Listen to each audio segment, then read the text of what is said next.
Junior ఎన్టీఆర్ని దుర్భాషలాడినటువంటి వ్యవహారం మీదన మాజీ మంత్రి రోజా సీరియస్గా స్పందించారు. నటి కూడా కావడంతో ఎన్టీఆర్ ఫ్యాన్స్ మధ్య వివాదం నేపథ్యంలో అరచేతిని అడ్డం పెట్టి సూర్యుడిని ఆపలేరంటూ వ్యాఖ్యలు చేశారు. టాలీవుడ్ కథానాయకుడు జూనియర్ ఎన్టీఆర్ మీద అనుచిత వ్యాఖ్యలు చేయడంతో పాటు ఆయన నటించిన వార్ 2 సినిమా ఎలా ఆడుతుందో చూస్తానని చెప్పి హెచ్చరించినటువంటి నేపథ్యంలో దానికి సంబంధించి ఓ పక్కన ఉద్యమం జరుగుతూ ఉండడం, తనేమో ఎమ్మెల్యే అబ్బాయి నేను మాట్లాడింది కాదు, అది ఎవరో నా మీద సృష్టించారు, ఎస్పీకి కూడా కంప్లైంట్ చేశానని చెప్పడం.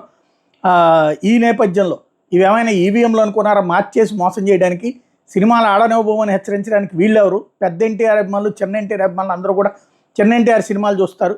వీళ్ళు టీడీపీ ఎమ్మెల్యే ప్రసాద్ చిన్న ఎన్టీఆర్ సినిమాలు ఆపేస్తామని బెదిరించడం చూస్తుంటే అరచేతిని అడ్డం పెట్టి సూర్యుడిని ఆపేస్తామన్నంత హాస్యాస్పదంగా ఉంది. సినిమా బాగుంటే ఎవ్వరూ ఏం చేయలేరు, ఎవరు అడ్డుకోలేరు. సినిమా బాగోపోతే ఎవరు ఆడించలేరు. హరిహర వీరమల్లు విషయంలో ఏం జరిగిందో అందరికీ తెలుసు. ఎమ్మెల్యేలు తలకిందులుగా తపస్సులు చేసి టికెట్లు ఫ్రీగా ఇస్తే కూడా వాళ్ళ అభిమానులు థియేటర్లకు రాలేక ఏడుస్తూ ఆ సినిమాని ఎలా తిట్టారో మనం కళ్ళారా చూసాం. ఎప్పటికైనా వాళ్ళు తెలుసుకోవాల్సింది రాజకీయాల్లో చేయండి. సినిమాల విషయంలో సినిమా వాళ్ళు చూసుకుంటారు. సినిమా ఫంక్షన్లో జగన్ని తిట్టడం, సవాళ్ళని విసరడం చేస్తే పబ్లిక్లో వచ్చేటటువంటి నెగిటివే వాటిని వెంటాడుతుంది. గేమ్ చేంజర్ కానీ హరిహర వీరమల్లు కానీ ఆడించుకోగలిగారా అంటూ నిలదీశారు.